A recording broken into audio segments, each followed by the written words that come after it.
మీకు అర్హత లేకపోవచ్చు, యోగ్యమైన వారుగా కాకపోవచ్చు, కానీ దేవుని వాక్యం ఏమని సెలవిస్తుందంటే ధైర్యము వహించుడి అని రాస్తున్నాడు.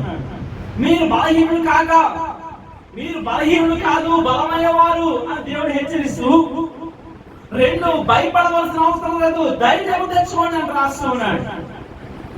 ఈరోజు తెలుసుకోవాల్సిన విషయం ఏమిటంటే, మనము దేనిలోకైనా ఆధ్యాత్మికమైన విషయంలో కానివ్వండి, లేదంటే ఉద్యోగపరమైన విషయంలో కానివ్వండి, విద్యా రంగంలో దేనిలో ఒక కార్యాన్ని ప్రారంభించినప్పుడు బలహీనులను నేను ఎందుకు పనికిరాను, నా వల్ల అవ్వదు, నేను సాధించలేను, నాలో అంత గొప్పతనం లేదు, నాలో అంత అర్హత లేదు అని భయపడవచ్చు.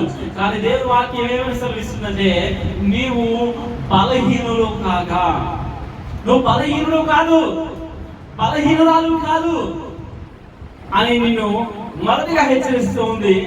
రెండవది, భయపడవలసిన అవసరం లేదు అని రాస్తున్నాడు. ఒకసారి మనం చూసినట్లయితే రాస్తున్న విషయాన్ని, బలహీనులు కాక ధైర్యాన్ని వహించండి అని రాస్తున్నాడు. ధైర్యం వహించాలి.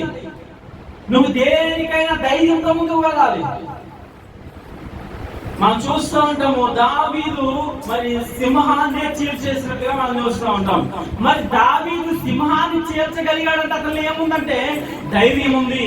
మొదటిది మనం ఆలోచన చేయాలి. ధైర్యం లేక మనం అనేక సందర్భాల్లో ఓడిపోతున్న వారుగా ఉన్నాం.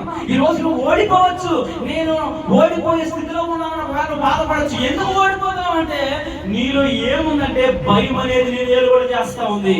నేను బలహీనున్నాను, ఒకటి నిన్ను బలహీనపరుస్తూ ఉంది. రెండు, నీలో ధైర్యం లేక భయం నిన్ను ఏలుబడి చేసి నిన్ను ఓడిపోయే విధంగా చేస్తా ఉంది.